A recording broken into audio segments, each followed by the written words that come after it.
تو فرمایا فاتبعونی، میرے محبوب سے محبت کرو. بظاہر فاتبعونی ہے، میرے محبوب کی اتباع کرو، کیونکہ اتباع کے بغیر محبت قائم نہیں ہوتی.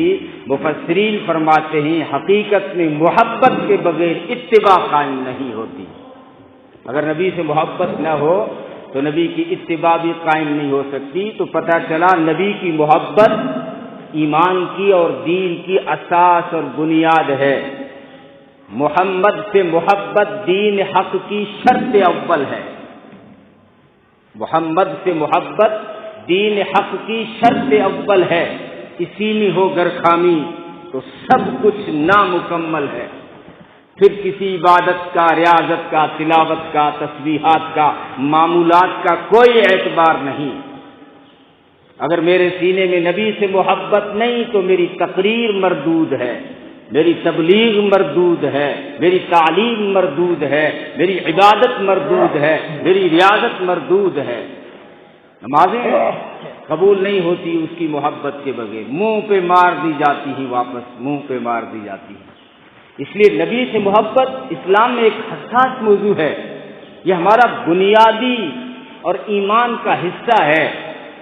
لوگ اس کو سمجھ نہیں پاتے کہ جب بھی کوئی دنیا میں نبی کے خلاف تھوڑا سا کوئی جملہ بول دیتا ہے تو ساری کائنات میں مسلمانوں میں آگ کیسے لگ جاتی ہے، سارے بھڑک کیسے اٹھتے ہیں، سارے شور کیوں کرنے لگتے ہیں. انہیں معلوم نہیں کہ مسلمان کا یہ سب سے بڑا اثاثہ ہے، مسلمان کی یہ سب سے بڑی ملکیت ہے. اگر یہی مسلمان سے چھٹ جائے تو پھر کچھ نہیں رہتا. نماز اچھی ہے، روزہ اچھا ہے، زکوٰۃ اچھی، شاعر نے کہا نماز اچھی، روزہ اچھا، زکوٰۃ اچھی، حج بھی اچھا، مگر ان سب کے باوجود ان سب کے میں مسلمان ہو نہیں سکتا.